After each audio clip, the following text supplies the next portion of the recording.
Rowdy Nagendran உடலை பிரேத பரிசோதனை செய்ய உத்தரவு பிறப்பிக்கப்பட்டிருக்கிறது.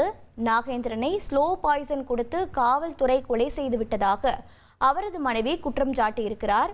முன்னாள் பகுஜன் சமாஜ் கட்சியின் மாநில தலைவர் ஆம்ஸ்ட்ராங் கொலை வழக்கில் A1 குற்றவாளியான நாகேந்திரன் நேற்று மாரடைப்பால் மரணமடைந்ததாக கூறப்பட்டது.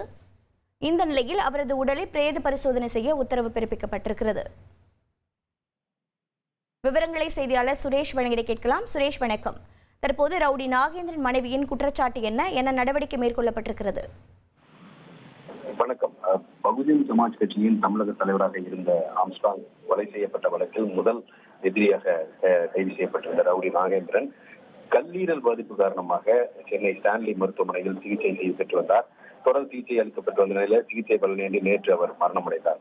இந்த நிலையில் தன்னுடைய கணவரை விஷம் வைத்து காவல்துறை கொண்டு விட்டதாக கூறி அவருடைய உடலை தங்கள் தரப்பு மருத்துவர் முன்னிலையில் பிரேத பரிசோதனை செய்ய உத்தரவிட வேண்டும் என்ற கோரிக்கையுடன் நாகேந்திரனின் மனைவி விசாலாட்சி சென்னை உயர்நீதிமன்றத்தில் மனு தாக்கல் செய்திருந்தார்.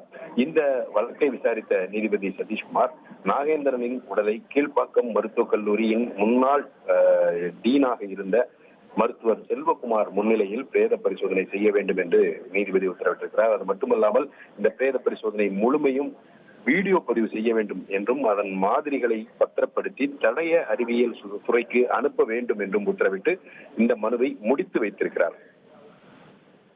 உங்களுடைய தகவல்களுக்கு நன்றி சுரேஷ். இனி செல்லும் இடமெல்லாம் செய்தி.